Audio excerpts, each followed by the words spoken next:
എറണാകുളം ഭാഗത്ത് ഇങ്ങനെ എക്സ്ക്ലൂസീവായിട്ട് engine decarbonise ചെയ്യുന്ന ഒരു പാർട്ടി ഉള്ളതായിട്ട് ഞാൻ അറിഞ്ഞില്ല.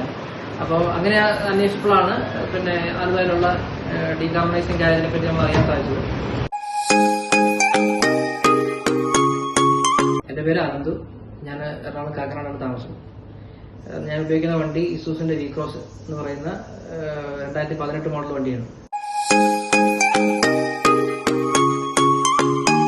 അപ്പൊ ഞാനത് എന്റെ ഉപയോഗത്തിന്റെ രീതി അനുസരിച്ച് അത് നമ്മൾ ട്യൂൺ ചെയ്ത് ഉപയോഗിക്കുന്ന വണ്ടിയാണ്, മാപ്പ് ചെയ്ത് ഉപയോഗിക്കുന്ന വണ്ടിയാണ്. അപ്പൊ അതിനകത്ത് ആദ്യ കാലഘട്ടങ്ങളിൽ പെർഫോമൻസിന് ഒരു കുറവില്ലാതെ നല്ല പെർഫോമൻസ് ഉള്ളൊരു വണ്ടിയാണ്. പക്ഷെ 2018 പോലെ ഇത്രയും കാലമായതുകൊണ്ട് അതിനകത്തൊരു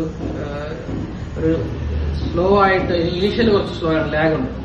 അപ്പൊ ആ ലാഗിന്റെ കാരണം എന്താണെന്ന് നമ്മൾ മനസ്സിലാക്കി വരുമ്പോഴാണ് ഇത് കാർബൺ ഡെപ്പോസിറ്റ് ആവാനുള്ള സാധ്യത വളരെ കൂടുതലാണ്.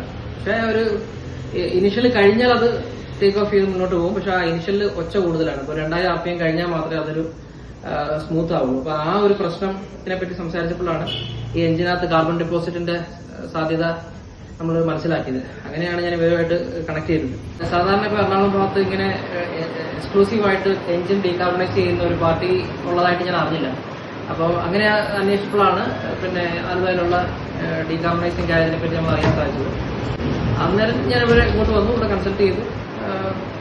എല്ലാം കൂടെ ഒരു 1.5 മണിക്കൂർ 2 മണിക്കൂറിന്റെ ഒരു പ്രോസസ്സാണ്. അത് കഴിഞ്ഞ് നമ്മൾ പെട്ടെന്ന് വണ്ടി എടുത്ത് ഒരു ട്രയൽ നടക്കുമ്പോൾ തന്നെ അതിനകത്തുള്ള ഈ ഡെപ്പോസിറ്റ് അയച്ചിരിക്കുന്ന കാർബൺ എല്ലാം അല്ലെങ്കിൽ പുക കരിയായിട്ടുള്ളതെല്ലാം എക്സോസ്റ്റ് വഴി തള്ളി പോകുന്നതായിട്ട് നമുക്ക് കാണാൻ സാധിക്കും. ആദ്യത്തെ ഒരു ഇനിഷ്യൽ അവസ്ഥയിൽ വണ്ടി കയറി പോകുന്നതിനകത്തൊക്കെയുള്ള ഡിലേ കുറച്ച് കുറഞ്ഞിട്ടുണ്ട്.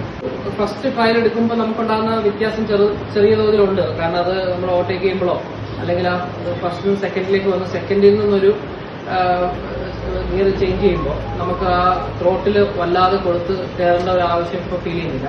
ഇങ്ങനെ ഒരു ക്ലീനിങ് നടത്തുന്നത് എന്തായാലും നമ്മുടെ പെർഫോമൻസിനെ നന്നായിട്ട് സഹായിക്കും. എന്തായാലും ഞാനിപ്പോൾ പ്രതീക്ഷിക്കുന്ന ഒരു 100 കിലോമീറ്ററിന്റെ ഒരു ഡ്രൈവ് കണ്ടിന്യൂസ് ആയിട്ട് കിട്ടും. കാരണം എനിക്ക് ഓട്ടോ ഉണ്ട്. അപ്പോൾ എന്തായാലും 100 കിലോമീറ്റർ ഞാൻ നാളെ മറ്റന്നാളൊക്കെ പോകും.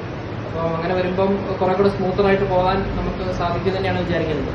അത് കഴിഞ്ഞിട്ട് ഞാൻ എന്തായാലും ഒരു അപ്ഡേഷനായിട്ട് ഇങ്ങോട്ട് വരുന്നുണ്ട്. നോക്കാം എന്തായാലും. Thank you.